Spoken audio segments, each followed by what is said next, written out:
So after reading this, is basically so trolls have been abusing the Tomatoes want to see for years, in which I can kind of understand because there are a lot of trolls out there that simply just like want to deface something just for the sake of defacing something.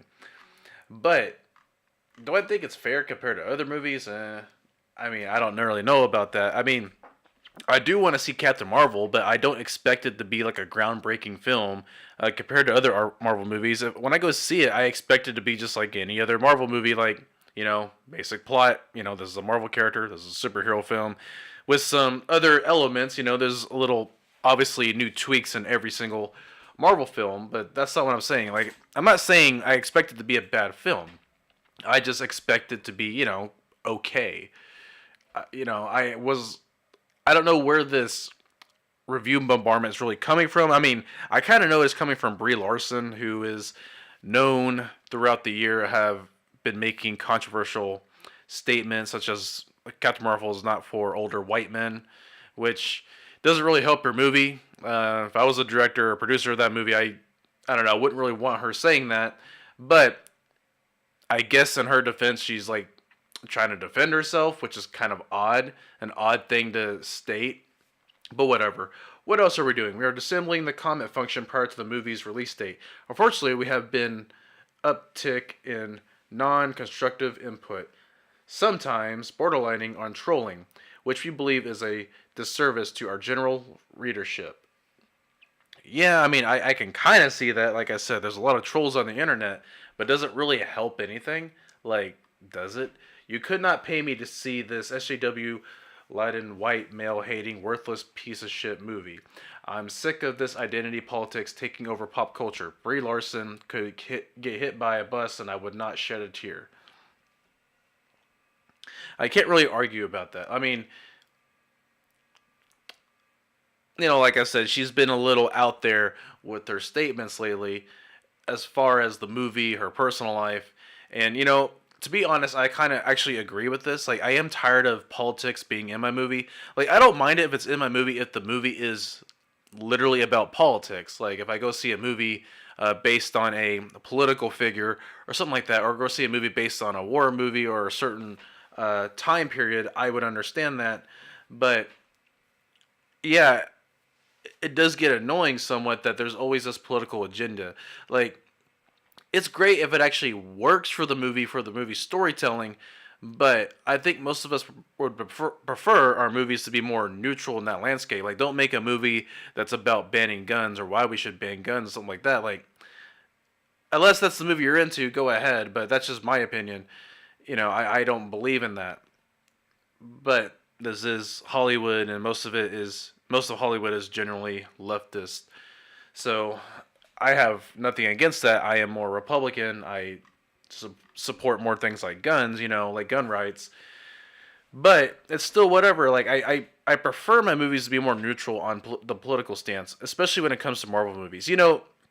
For a long time in comic books, they tried to stay away from politics. The only time politics would be in a comic book if it actually was essential to the story, such as X-Men, right? For a long time, X-Men, in a sense, was actually about racism. Not being accepting of mutants, not being able to go anywhere because you're a mutant. It was, to me, it was always about racism in the earlier days, but now it's more about like identity and stuff like that. But to me, the original X-Men was always about racism, and that to me, it always stuck with me because that's why I liked X-Men. It was always about something personal, and I really enjoyed those books because the politics in that book, in the comic books, it worked for those comic books because that's what it was about. But does a movie like Captain Marvel really have to be about politics? Like, my problem with Brie Larson is that she acts like I don't even know. Yeah, Brie Larson. My problem with her is that she acts like she's the first female superhero to ever appear in a film, but yet when Wonder Woman came out and Gal Gadot was starring in that film, she had way more class. Like, she didn't say anything about politics. She just said like how she was working on the movie, what to expect, but nothing about politics in that movie. whatsoever. There was no like, oh, strong women can do anything that men can't. No, it was a movie about a goddess who enters man's world, and that was okay. That was the point of the movie. Like I said, Gal Gadot has way more class when she came out and to make Wonder Woman, but yet Brie Larson sitting over here like acting like she's the first ever superhero to ever grace the big screen, which is kind of confusing.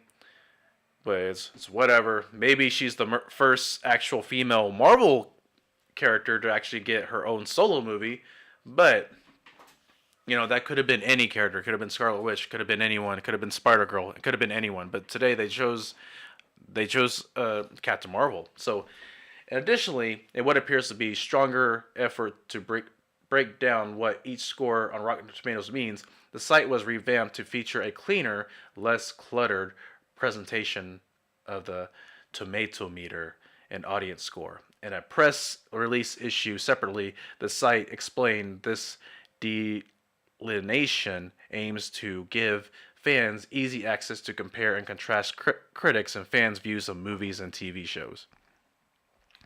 Again, I can understand. I can understand completely, but I feel like they're shooting themselves in the foot if they're not allowing fans to express their own opinion. If someone doesn't like a movie for whatever reason, just let them say it. It's whatever. If you like a movie, you're gonna like a movie that other people are not gonna like, right? There are actually a good handful of movies that I like that everyone likes, but I don't want to say those right now because you would shit your pants if I said it, because some of you will probably love those movies. Basically, Rotten Tomatoes wants to make it more clear which scores belong to whom. And below those scores, there's now an exact number of how many published reviews make up the tomato meter and how many users contribute to the audience score. I think they're just afraid of the backlash. You want to know what my actual opinion on this, what this movie is going to be? I think they're afraid that this movie is going to tank. Not because of Brie Larson. I think this entire year of what Brie Larson has said and how they've promoted this movie, I think they know they have a bad movie. But they're trying to make it seem better than what it actually is. But I don't know. I could be wrong. It could be an amazing movie. I don't expect it to be groundbreaking. I don't expect it to be like the next Oscar-nominated movie or anything like that. I don't expect it to be a movie that I'm going to talk about for 20 years down the line. No. I am going to talk about a movie like The Dark Knight for a long time, or Lord of the Rings for a long time, or the first original Star Wars movies. But Captain Marvel, I don't expect it to really be on that topic. Like, I expect it to be an okay movie. And I think they know it's a meaty-core movie. And I think that's what the problem is. That, or I think they're afraid of the backlash that Brie Larson has gave to the company, thanks to her way of speaking. So, anyways, guys, let me know what you think in the comments below. That's just my opinion. You guys can go ahead and you can yell at me, leave a like or dislike. I'm just going to leave my 2 cents. I'll see you guys later. Peace out.